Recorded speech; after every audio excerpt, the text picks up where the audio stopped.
So we don't have a scale here, and so what means that is we take a tape measure, and we're taking 3 measurements on the pumpkin. It's called an over-the-top method, or OTT method for short.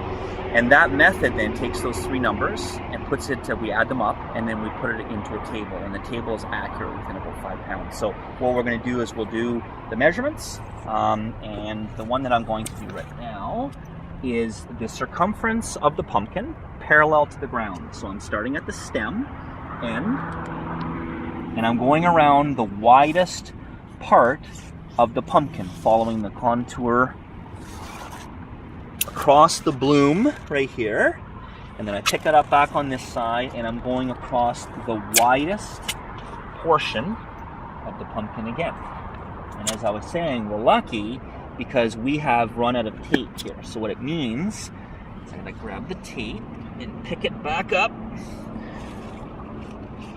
my thumb. So we are at 83 inches.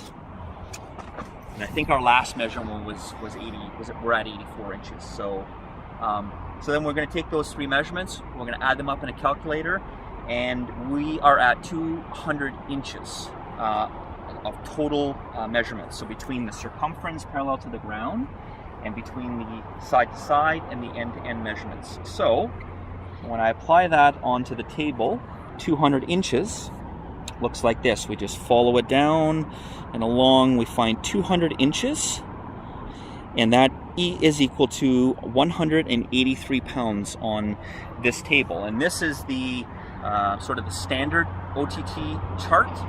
There's an OTT enhanced chart that has a range of pumpkins of about 40 pounds. So it would go anywhere between about 168, 170 pounds, right up to about 225 pounds. So I'm saying that we've hit the 200 pound mark on about 208 pounds.